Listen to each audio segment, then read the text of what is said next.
Is that it? Did we do it? We did do it. Okay. All right.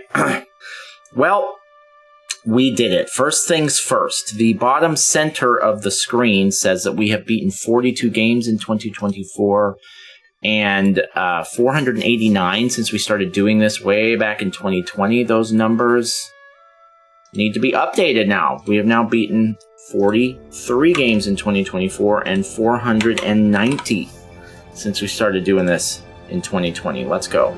All right, let's talk about the ups and downs of Fable 3. So I played this trilogy in order recently. I played Fable 1 a little less than a year ago. I played Fable 2 4 or 5 months ago, and now I've played this. And yeah, I think this is the worst one of the three, but I don't think it's probably as distant a third as most people think. Positives?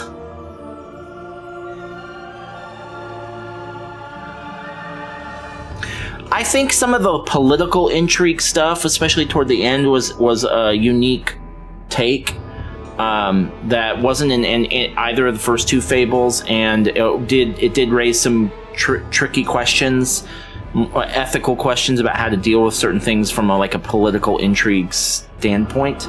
I haven't seen that in a lot of video games. I've seen some tough moral choices, but I haven't seen a lot of tough political choices. Now, you're doing a city builder, you face questions like that all the time, but I don't play a lot of city builders, and you don't expect those kinds of questions in a game like this, so I thought that was interesting. I thought it was cool that the game kind of flipped the story on its head by, the first two games you start out in poverty, and in this one you start out as royalty. I thought that was interesting. And a cool idea. So there's some story stuff that I like.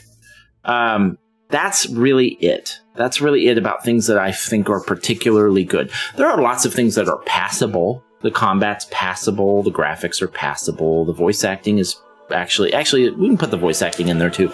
Voice acting is pretty decent. I looked it up on IMDb at one point. There's some big names in here, so that's cool. They spared no expense there, and that showed. The voice acting was quite good. The combat, it was fine. It felt like mostly Fable combat, which isn't the best, but it's not the worst either. The graphics again were fine, whatever. I actually thought the cutscenes looked pretty good for 2010. Some of the actual full motion pre-rendered cutscenes for 2010 looked pretty decent. They looked pretty good. So we can put that in the plus column too. Let's talk about the negatives. This game, first of all, is way too easy. There is a balance issue with the magic. At one point, as soon as you get dual gauntlets, this game becomes a trivial affair. I just did the same magic move over and over for the rest of the game, from 20% of the game through onward. For 80% of the game, I was just spamming one spell, and it just destroyed everything. So the game has a balance problem with the magic. It makes everything way, way, way too easy. I died once right at the end. I almost had my 0 death run, but I did die once right at the end. I got knocked out, and it was just because it was one of the few enemies that didn't stagger when I hit him with my magic, and I was in a really tight space, and I was cocky. I hadn't even used a health potion. Never once. And so suddenly I got hurt pretty bad, and I got knocked out, and I didn't see it coming. And then never again. I used, I think, 2 health potions at the very end of the game, and that was it. And the game is incredibly easy.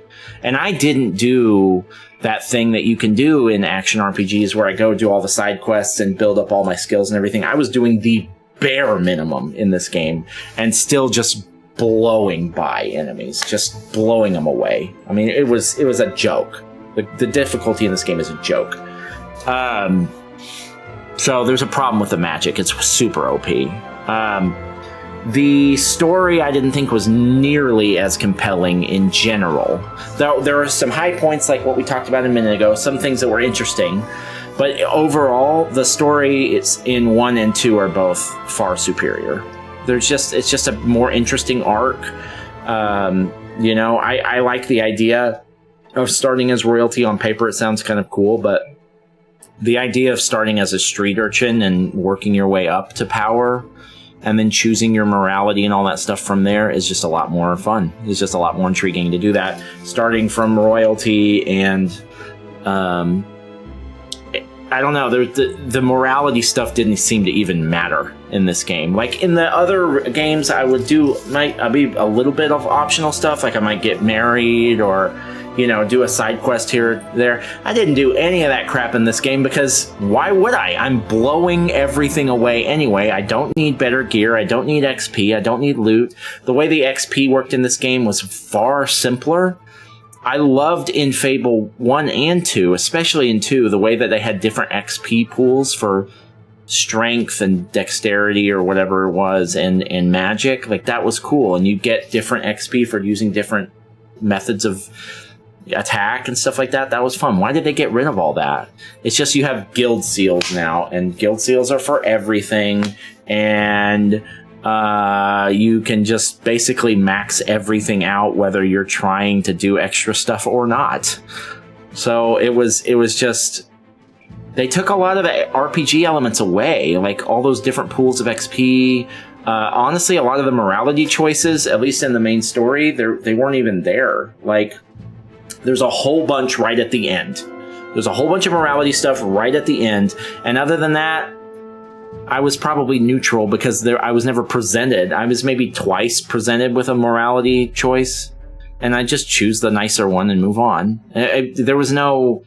In both 1 and 2, and I have to tell you, I didn't like 1 that much. We'll go into that more in a second. In both 1 and 2, though, you feel the pull of morality. You feel the temptation to be bad because you make more money that way, you get more XP that way, whatever. But you also feel the punishment for doing that by, like, you see the effects on the people around you, and there wasn't much of that in this game at all. I ended up getting what appeared to be the best ending in the game just by saying, "Yup, I'll do the good thing" every time without any without really any even forethought. Just be like, "Yeah, do the good thing. I'll do the good thing." Like there was no. They try to make it difficult by saying, "Oh, it's going to be more expensive," but it actually doesn't matter at all. So the morality stuff is just right out the window. It's just whatever. That's one of the very few times I get, because I don't usually get the good ending if you do more of a completionist run, right? So I don't see a lot of good endings. I got the good ending here just because I hit good over and over again. So that was kind of a joke too.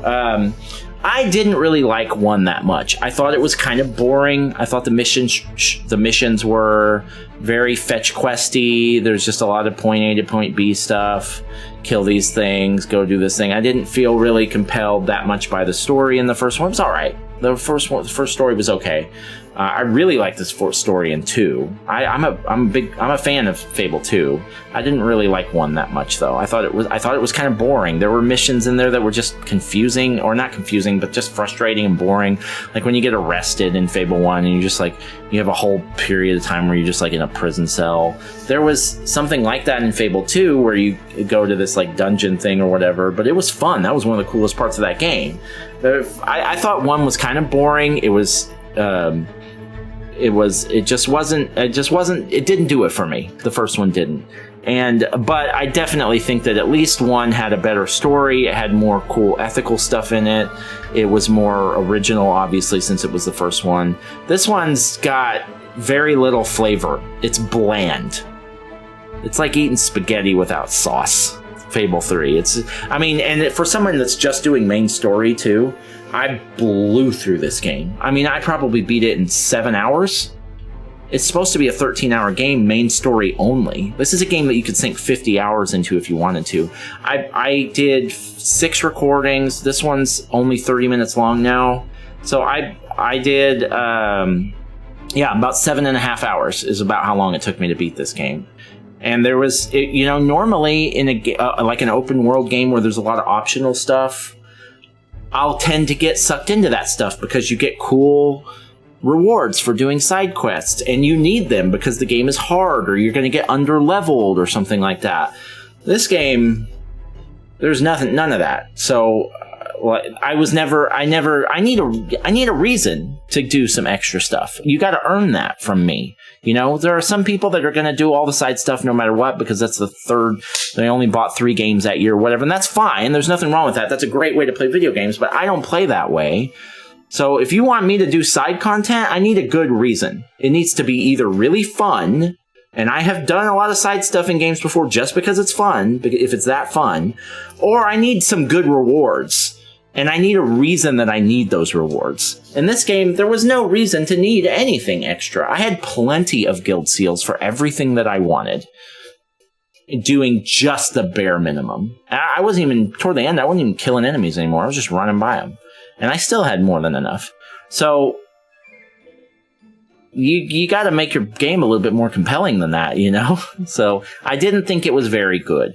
I certainly would say that objectively it's the worst of the 3. I don't rate games by objective value, but even what the ones that I enjoyed the most, at least one was original. At least it had some new flavors that I wasn't really... There's not really a series like Fable, right? So at least I was being introduced to this universe and the way that Fable works. And I did enjoy that, you know, but I just don't think it was nearly as good as 2. But this game doesn't even, like, abandon most of that stuff anyway. So, you know, I was hoping I would like it because I liked 2 a lot, and I was thinking maybe it'll get better. And I often disagree with the general populace on those kinds of games. So I was thinking, I've heard that people don't like 3. I bet I'll like it fine.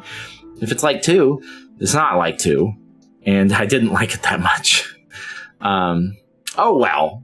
I'm still glad I got to play through it. I finished a trilogy now. I'll be ready for the new one when it comes out sometime next year, probably. But that's it. We're done.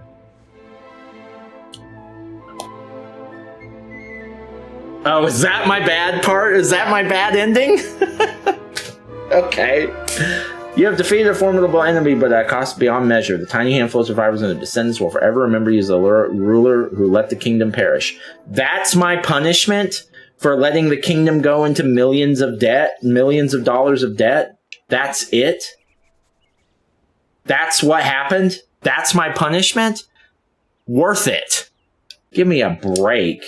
Alright, last order of business. Fable 3, it's been fun, kind of. But we are now going to delete from our console and never play you again. Bye! Bye, Fable 3. See ya.